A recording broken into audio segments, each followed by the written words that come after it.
everybody, and very welcome to our roundtable. My name is Adriana, and I'll be facilitating this discussion. And as you see, we have really impactful people here in the culinary world and beyond. Now, the discussion is going to be about how can we transition to a common-sensitarian society. And what is that? Martin made a nice introduction this morning, but maybe just to wrap it up, it's a society where we make consumer choices, make business decisions, make policy-making choices that integrate planetary boundaries, that consider the fragility of our ecosystems. That's one. Second, it's a society where we honor and value the efforts of everybody involved in food systems, from food growers to food manufacturers, retailers, and caterers, but also the ones that make food at home. Thirdly, where we respect dietary habits of other cultures and also culinary history, heritage of our nations, very important. And finally, make choices that are good for our well-being, for our bodies, in the long run, not in the short run, okay? Now, a quick introduction, maybe a sentence or two about my guest today, and I'll start with Ana, who is a multi-award-winning chef heading innovation at Hiša Franko, a 2-Michelin star restaurant that has become renowned by earthly, inspired, innovative remaking of traditional dishes. And Ana has been named the world's best female chef in 2017 and has retained this, I think, brand ever since. Ana describes her cooking style as technical, almost scientific. But Martin is confident she's an artist.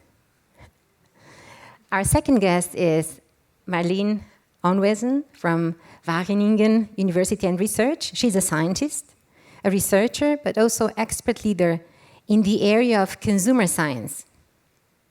She's very passionate, and you have seen that in this speech now, about how people make consumer choices and also how do we guide these consumer choices, right? And these choices are about sustainable and healthy food. And by the way, Wageningen University and Research is the leading scientific institution in the area of healthy food and living environments. Our third guest is Afton Halloran. Good morning, Afton, live. Now, Afton is an independent consultant in the area of sustainable food systems transitions. She has worked on manifestos similar to ours in the past. So you probably know what I'll be asking her about her experiences and about the obstacles that often come. And she has advised a number of intergovernmental, international organizations, businesses, research institutions as well, on how do we shift diets and how do we make people live better, more sustainable, more healthy. And finally, our two gentlemen. What does one have to know about Andrea Petrini, apart from being the world's most influential food writer? Probably that he's a curator. He curates culinary talent and does that with passion and honesty. Razor blade shape, I guess. But above all, I have read about you, Andrea, that you love food and that you give it a thought. Yes, I do. Yeah. Andrea gives the food thought and attention 24 hours a day, which is really striking. And then finally, Martin Jezeršek, the managing director of Jezeršek Catering, Jezeršek Gostinstvo, who is one of the leaders in this region in event service industry. Innovative, creative culinary solutions. But what is important today is that Martin is one of the co-founders of European Food Summit and the engine and brain in the back of Common-Sensitarian Diet Manifesto. So nice to have you all here. And just one little notion, I have not disclosed any questions to my guests today, but one. And this is going to be the last question. And that is, what is going to be your personal, professional contribution to accelerating this shift, to making this common-sensitarian society happen? So this is going to be the last question. We have a microphone in the audience as well, so feel free to ask questions because we would like to have this as a dialogue, okay? I'm going to start with you, Afton. Okay, Afton, now you have had experience before with manifestos in Nordic cultures in particular. What makes this manifesto different? Why do you care about it so passionately, as I have witnessed in the past weeks? Well, I think for me, the common-sensitarian approach just shows that we can look at food from a very holistic lens. So I think what we've learned from other experiences with manifestos is not to be dogmatic. It's important not to tell people what they have to do, but inspire them to make the changes that they need to in their lives.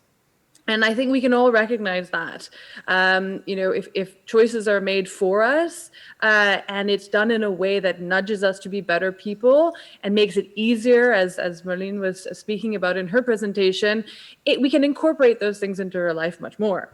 But at the same time, if it seems like a prescription of something you need to do, X, Y, Z, and not something that you can inspire towards, then I think it makes it much harder for people. We've seen that in the Nordic region.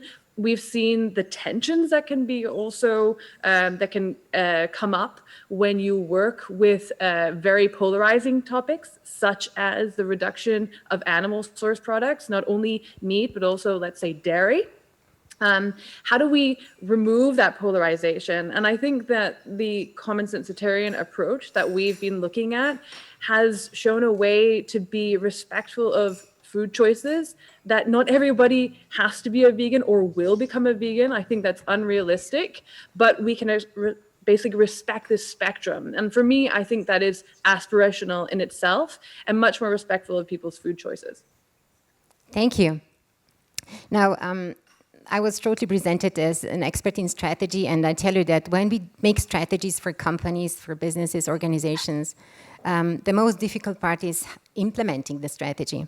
And the key obstacle to implementing any change is because we forget to involve enough people, right? So exclusion is one of the biggest barriers. Martin, as one of the founding, brains in the back of this manifesto, the workshops that we did in the past weeks, we tried to include as many scientists and professionals, but we realized that this is far from enough. Who do you think we will have to integrate as soon as possible to make this shift start rolling? Which institutions, which stakeholders have we omitted so far? Well, yeah. Compared to the Nordic Diet Manifesto, we've started with scientists, while they started with chefs. We did a little bit different because we understand that we have to take science-based decisions. I mean, but people don't do it at the same time. So our approach from the beginning was a little bit different. But the first step that we did over this past weekend was to include as many chefs as possible. So I'm really happy that all of the members of the JRE family in Slovenia, so the young restaurateurs, signed this manifesto. We've approached important people from the medical world, so hospital directors, etc., and they got on board as well as, for example, Maya Pak, who's one of the first signed under the manifesto as a supporter, so directors from public institutions. What we hope to be the next step is to get the signage from the very top of the politics, because the change has to come from all sides at the same time. So we have chefs on board. Hopefully today, through journalists and through media, we'll have as much attention from the general crowd, and at the same time we hope to have this top-down approach, and I think that's the only way that we can really make common-sensitarian diet the new diet. Mm-hmm. You mentioned chefs as being the first stakeholder group in the Nordic Diet Manifesto. I read in one article where you participated, Andrea, you stated, chefs often don't understand the huge power that they have, right? So Ana, a question for you. You seem to be quite skilled in understanding your power. What would you advise to other chefs that might struggle a bit at this moment with how they can contribute? What role can you play in this new society? Well, hello first, everyone.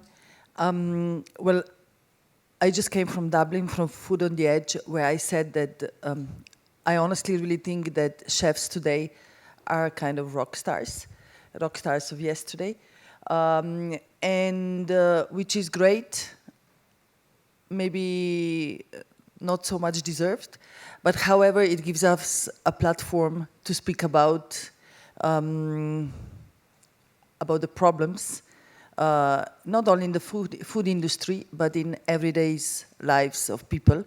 So, you know, rock stars can just be rock stars, or they can use their visibility as a platform to change the world for a better place. And I was really thinking, you know, am I a good example? And the answer is yes. I think I'm a great example, the way I cook at home, the way I cook in the restaurant, which reflects the way I cook at home.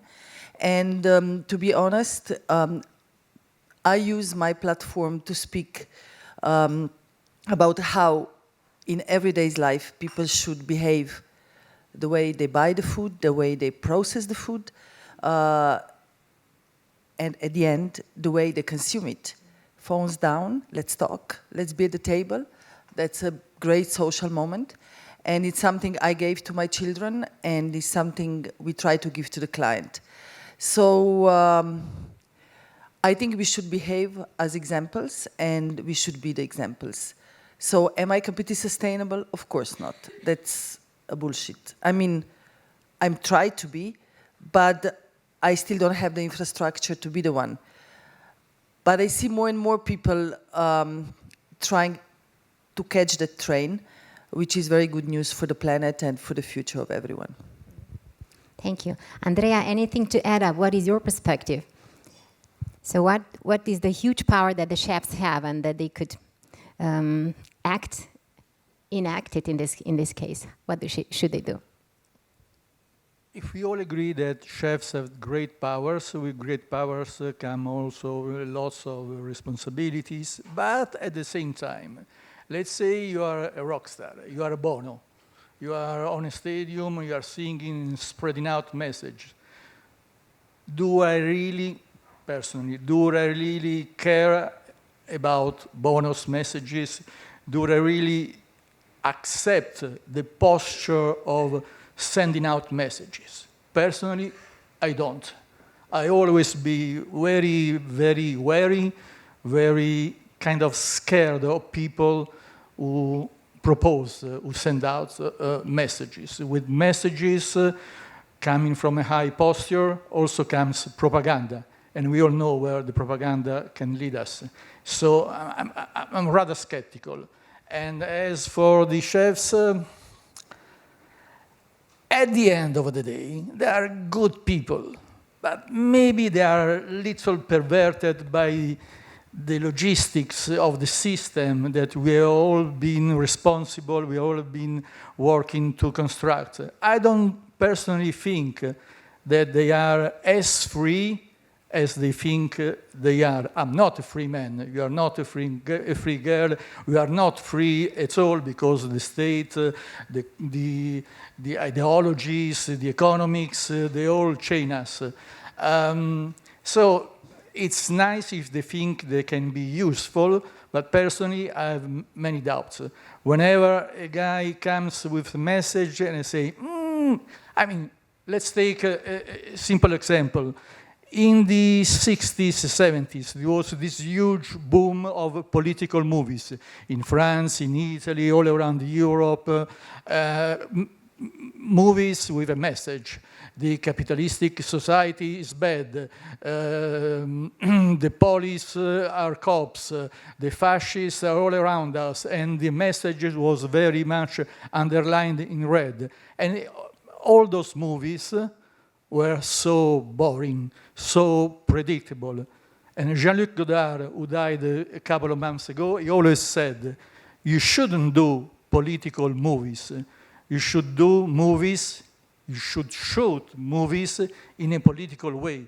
The way you construct your thing, the way you construct your piece of art, the way you construct your movie, the way you construct your menu, or you conceive the restaurant. You need to do it in a political way, not just sending out messages which are easily captured by the media, by the Instagram new philosophy, by the easy consumerism which is reigning nowadays. Did I answer your question? Yeah. You said once, if you want to be relevant as a chef, be political. Yeah, I mean, there's a couple of things that are taboos in the field of cuisine these days, maybe 3. One is sex, but we're going to talk about it later on this afternoon. The second one is healthiness, how healthy it is to go out and eat in a restaurant. Talking little restaurant, medium-sized restaurant, high-end restaurant. How healthy it is when you eat a never-ending tasting menu, 18 courses, each course made with many different ingredients. What happens inside your body when you start to digest the 99 ingredients all eaten every 15, 20 minutes, the average time between 2 courses. And as far as I know, there's no chef in the world who has really started digging into this new field of knowledge, the very close link between what we eat in a restaurant, what we eat in general, what we eat in a restaurant, and the healthy effects. I don't think that most of the restaurants we spend time and money are very healthy. And we deal with that. And the other thing, of course, is politics. If you want to scare, if you want to see your local chef running away as fast as he can, is like asking him, who are you cooking for? You are talking about saving the planet, doing incredible things, rock star, whatever, but who are you cooking for? Who is your client? Is it the usual average, middle-aged, upper-class kind of guy? Are you cooking just for the filthy rich or the upcoming young students, the upcoming professionals? Are you cooking for the straight usual couple, or are you cooking for a gender-open kind of clients? All those questions are really taboo in this field of gastronomy today. And they will stay taboo for quite a long time, I fear. Yeah. So we see that the role of chefs and caterers as well is going to be big. And if you recall Ashton talking this morning, she mentioned food inequality. People don't have resources to buy healthy food. So they cannot afford healthy food. Some of them actually don't. And this manifesto in one of its lines says that we should be committed to making every member of our society be able to make consumer choices that are, healthier. Martin, as the head of one of the leading caterers in the region, how can you democratize good food, healthy food? How can we make this food more accessible to everybody in the society? That's a tricky question, actually. And it's probably one that we around this table are not the best to answer, because it's most probably the politics that simply have to make political changes that are needed. If we look, for example, at smoking, 20 years ago, everyone was smoking in the bars. It was when you got home, you were smelling of smoke and etc., etc. And then policies started changing, and now actually, people who are smokers are either they're vapors or they hate smoking in the bars and in the closed places. So people don't know that potentially they would like the change that is implied by the policies sometimes. But not only that, and I think Merlin was great at explaining this consumer. What's happening in our brain when we take simple decisions that are everyday decisions on our way to work or from work, or while you know, doing all the things that we have to do in one day in this society that is extremely quick, and everything is happening so fast, and it's really hard to make cautious decisions. That's why I think yeah, it has to start from all ends, but without the policies it's impossible. Should the role of the businesses, the caterers, the retailers in this shift also be to cut the profit margins a bit to make this happen in the short run? I think even if you do it, it's in the short run. For example, I'll give you an example from other perspective. We've been in our company, we've been working for the past 2-3 years a lot on the reducing the food waste. Events are really a big problem when it comes to food waste, and that's because at the beginning it's hard to. The organizers don't know how many people will show up. For example, today we were sold out, and you see empty chairs. Yesterday people were asking me if they can buy tickets, and I said, sorry, we're sold out, we cannot. Then the organizers have to order food to the caterers, and they estimate again how many people will show up. Then people don't show up, or too many people show up, and then, you know, diets are changing. You have different groups at these events. You sometimes don't know who's coming. Is it ladies? Is it elderly people? They have different dietary habits. So, and when it comes to cultures, and so Slovenia is the worst for that. The worst thing for the organizer is if he runs out of food at the event. You know, it's and it's really hard to reduce the food waste. You have to include a lot of invention, a lot of talking to your customers, talking to the clients and everyone. But yeah, for example, we started doing that 3 years ago, and that's my answer. And in the short run, of course, it was losing money because we had to, you know, start monitoring and weighing and doing a lot of analysis, etc., etc. But we, for example, now know that we've reduced the food waste enough to cover the investment and also basically make more profit because of that. And I think it's the same with meat consumption, with everything that we're talking about. Excellent, I like that. So it's about managing costs more smartly, right? Not cutting your profit margins, right? Now, one of the most critical parts of the manifesto, and that was also something we realized in the workshops, was this dialogue between meat lovers and plant-based food lovers. And this discussion is not finished, and I guess there's no mainstream doctrine here, not even within the group of clinical nutritionists and dietitians. Marlene, you are focused on guiding consumer choices, guiding consumer behavior as well. Do you think that it will be one of the challenges to change these social norms around meat? And these social norms are basically often testosterone related. So men are more men if they eat meat and less so if they eat plant-based food. So how do we change that? How do we transform the mentality of males in that area? If you make grilled food, who does the grilling? It's the males, not the ladies, right? It's the gentlemen. So the roles are somehow clear here. So how do we change that? Yes, thank you.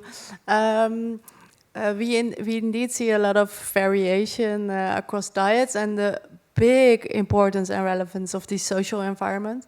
And I think that's one of the big promising routes for me to include the social environment far more often in interventions and discussions. So just think about walking through the supermarket or being in a restaurant. The norm is to consume meat. And that's far more than just placing the meat on different shelves. It's also having an indirect effect. It states that that's the normal and the regular thing to do, and we are very sensitive to that. And I would not state that it's all the fault of the men's. So men's are indeed consuming more meat, and it is related to status. but we can see in the literature and in the results that the women are often the ones that make the purchase decisions, are the ones that cooking more often, and they decide to please the men. So I think there are many interlinkages, and that it is about finding ways to make new traditions and inspire, and that's also an invitation to all the chefs that's a very nice role you have within the whole food system, to have this inspirational role to change these norms and to facilitate a start of a change. Mm-hmm. Thank you. Afton, maybe something to add? You've been involved in dietary shifts in the past, so what is your take on this? How do we change our perception of what's the value of meat, and how to replace it with something that's healthier for us?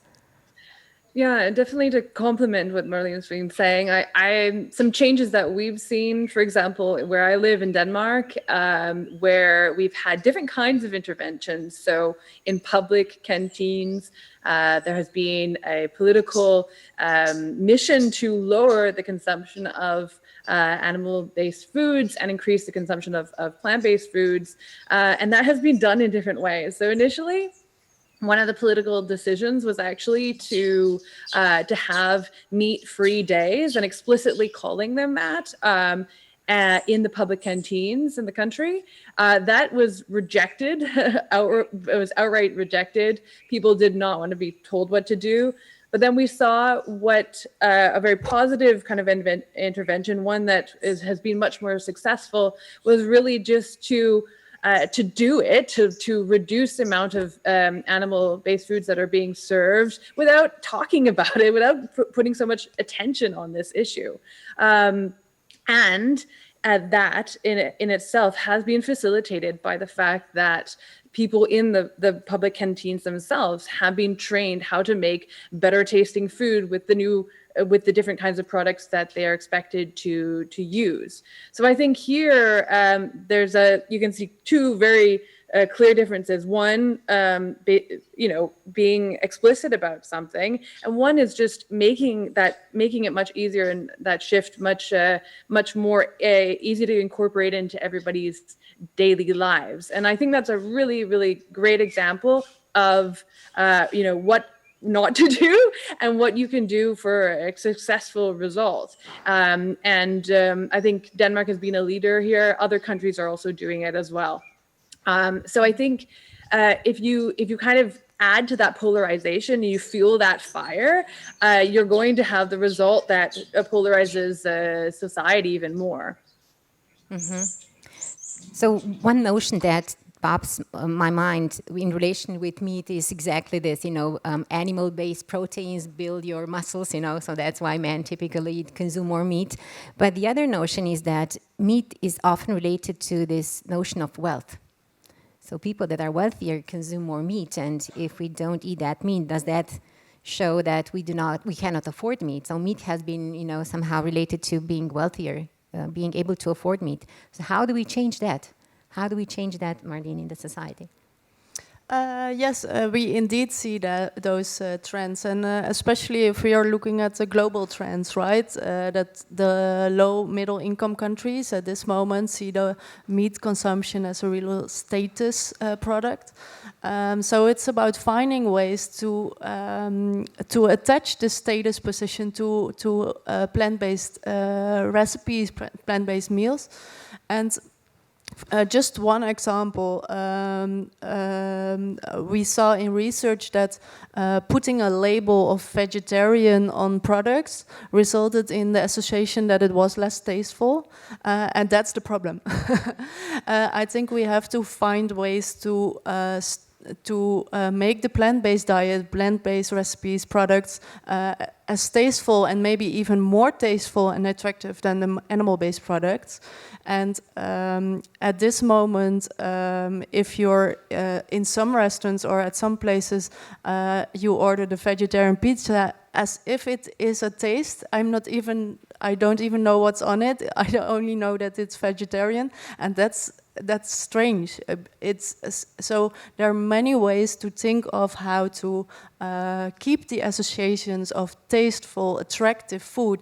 And obviously, we are not consuming food because it's sustainable. We want to eat tasteful food, and we want to have an attractive option. And I think there's a lot of opportunities there to make these linkages more prominent.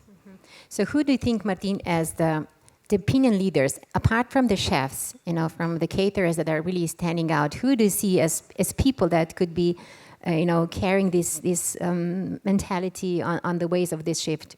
Who, in particular, which stakeholders? Well, essentially, it has to be people that act this way.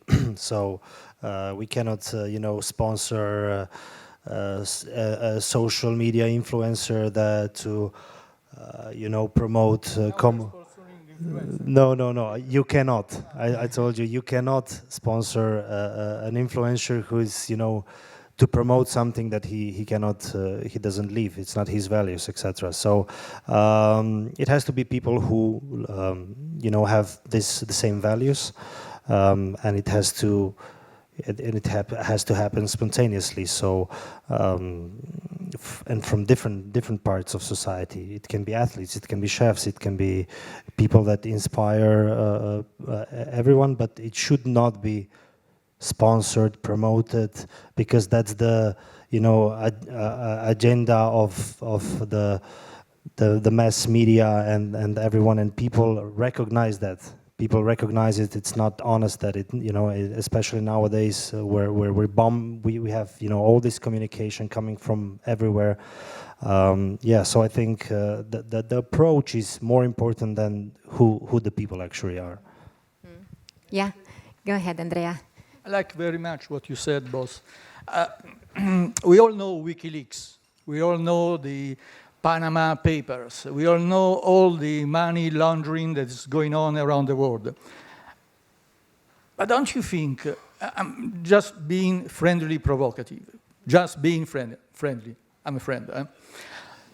All this green stuff going on, all these things, can it be also another way of greenwashing? I remember a few years ago, it happened in a northern country. One of the very first chefs to got the so dreamt, how do you call it? What's the Michelin thing? The green star? Yeah. He got the green star. I said, lucky you.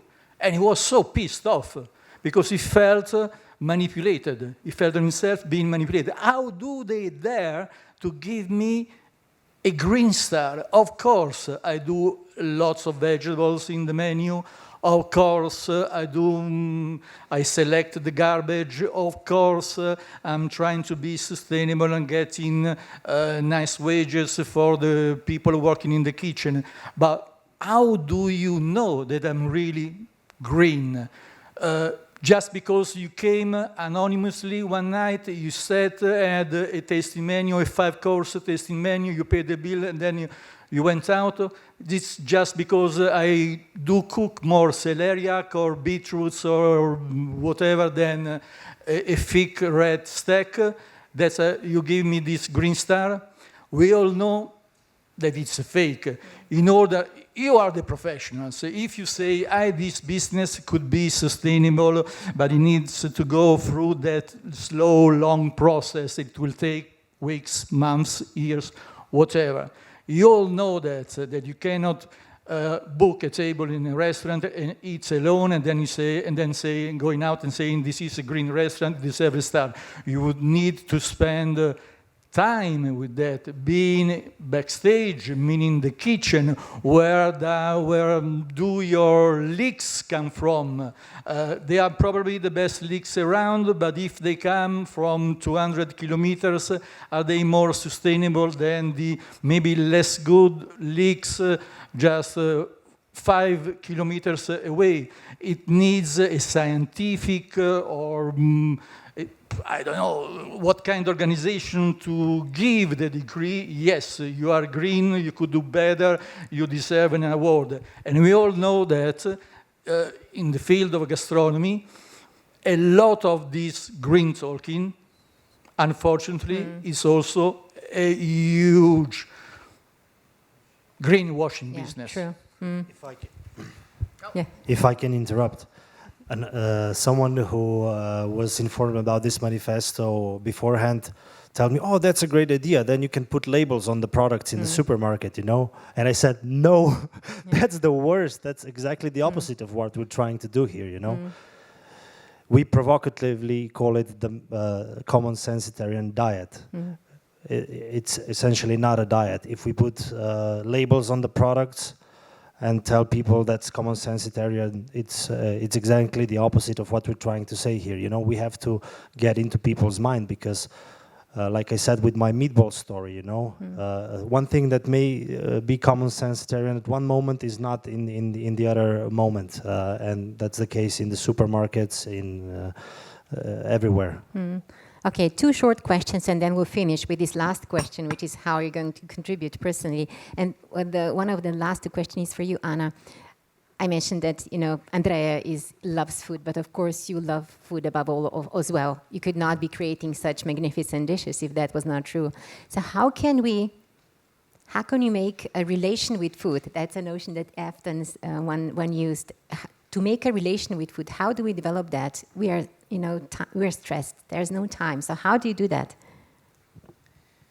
Well, first of all, I would say that it's very wrong sentence when you say we don't have time to cook. I think people should start cooking again. I just give you an example. Last night we had a meeting, and while we were having a meeting, I was cooking. And like there was a guy at the table, he was like, "But I like watching you, how you enjoy cooking. I enjoy cooking, but I was on the meeting at the same time." And it's just spontaneous. So going back to the kitchen, I think, is one of the most important things, because then you also stop eating so much processed food, and you eat fresher food, and you control your diet. And this is maybe something that I wanted to say. This relation with food is probably the most important thing that is missing today. Do you enjoy the food, or you just feed yourself? I had eating disorders when I was a teenager, and I still sometimes drop into this. It's a kind of circolo vizioso. You never get really out. That's why I really care what I eat, and that's a great relation, actually. So a daughter of a friend suffers of bulimia, and he said, "I think you are going to influence on her in a great way, because she watches you, the way you cook, the way you treat the food. She can see that you can actually enjoy the food and eat very healthy food, and it's the greatest relation you can have, because you know that you treat yourself well." And going back to the restaurant, and this is where I'm going to reply to your first statement, I really don't agree with you. I think that, no, I don't. Because a few days ago, you guys have been in Hiša Franko, and a few journalists said to me, "But the food is so great, it's so tasty, but I'm so light." And so many chefs talk about that, but some chefs really do it. I do care what I cook. I do care where I get my ingredients, and I do care how you feel after that. It's maybe because I suffered when I was a kid, but I'm a very sensitive chef about that. I do care, and I really do what I'm saying. And by the way, I use meat and fish just as a spice. The menu is not vegetarian. It can't be, because I'm a part of a mountain environment. But the quantity of the meat is 0, and people don't complain. So. Thank you so much for sharing that with us, Ana. Now, while you're preparing your 1-sentence or maybe 2-sentence answer to what are you going to do tomorrow to make this shift happen, professionally, personally, okay? One last question for Afton. Afton, you have had experiences in the past with these manifestos, different ones, not as good as this one, right? So what are the common mistakes that happen when societies, politicians, etc., want to make such manifestos, real. So what should we be paying attention to? What not to make? What could be the mistakes we could be doing, but we might avoid with your help? Well, one of the things that really comes out is that you just address a part of society. So you make it easy for, the early adopters and those who are, definitely the ones who are going to sign things and support things. And you basically stop there. So I think that's a huge mistake, to not look at the other parts of society, the other groups where we see that it's hard to make those changes. As Marlene pointed out, there are people who, with information, as much information as we can give them, will still refuse to make those changes. So we have to try other tactics. We have to try other ways of doing things. So what I've seen as something that's becoming a lot more common and a lot more talked about and incorporated into the world of policy is really thinking more about behavior change and looking at these multiple approaches, trying different interventions, learning from what works and what does not work. And again, there's no prescription here because every society is different, and we have to understand, the groups that we're working with in order to understand which kind of interventions work for them. So I can't just give you a kind of one-line answer here, but again, we have to have different tactics for different groups of people. We can't always use the same one. And I think that's the main message here. Yes, it takes more effort, but I believe the results will be much more sustainable in the end. That's what we've seen happen in different interventions that have happened before. Thank you. So we will not stop gathering advocates, ambassadors, signatories of this document, right, Martin? Okay, so just to finish up, one sentence. What is your personal contribution, your professional contribution that is going to take place in the following weeks? Marlene? Yes, I wasn't aware it was one sentence, so I'm trying to do my best. So we're talking about big change, right? So what I think there's no silver bullet. We should be really aware of that. And I see it as my ambition or vision that I try to find the innovative solutions, how to include the consumer within the transitions, and to assure to translate the science to all kinds of stakeholders such that the consumer is not forgotten. Because we can think of a diet, but commitment is very important from the individual perspective. Mm-hmm. So as a scientist, as an expert, that is what you're going to do. Andrea? I don't know what to answer because honestly, I'm the nicest Mr. Nice Guy. I'm the most common-sensitarian guy I ever met. You could ask my wife, every time I go to the market, I come back home with a shitload of veggies, even more veggies than I could possibly eat during the week. And I'm not been waiting doctors, when the doctors start to say, hey, you should eat more, at least 5 vegetables and 5 fruits per day. That has been my way of living, of eating for many, many years. So what can I do, what I'm going to do? Am I going to write a story on a restaurant because he cooks more root celeriac or beetroots instead of cooking steak? Probably not, because nowadays you get celeriac everywhere. Celeriac, it might be the next foie gras. Let's face it. For years, my fear entering a restaurant was to know before actually entering the restaurant what I was going to eat: foie gras, scallops, and then at the end, the deadly pigeon. Nowadays, it's this fermented celeriac, even better. So what I'm going to do, I'm not going to write things because of what they are cooking, unless they are cooking it in a very creative, soulful way. Personally, when I have people at home, and I do like meat, a dude gotta get his steak, right? That's the general philosophy. But steak, meat can be boring. So let's try to diversify. cook vegetables, cook other cuts of meat, buy the good meat, the same way you buy your good cheese. You don't buy your industrialized cheese at the supermarket. When you want to buy the eggs, try to get eggs from chicken who will live a good life.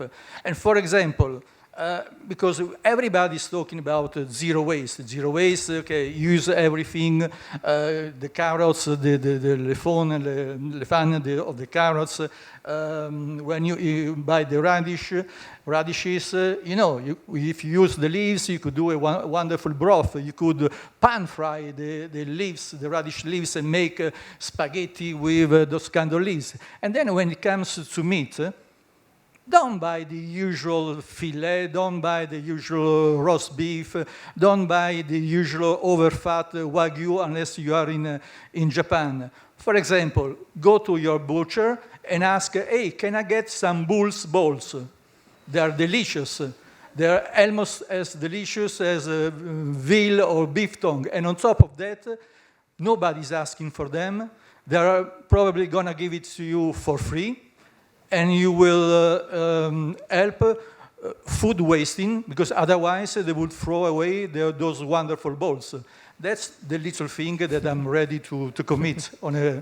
Thank you, Andrea. Martin? I'm going to tell two things, but I'll be faster than Andrea. So number one, that's privately. I will focus even more on raising my children to, make every meal an opportunity to socialize, to sit together, to talk, and cherish the food that's on the table, even if it's just little things, even if it's the leftovers. That's I think the most I can do privately.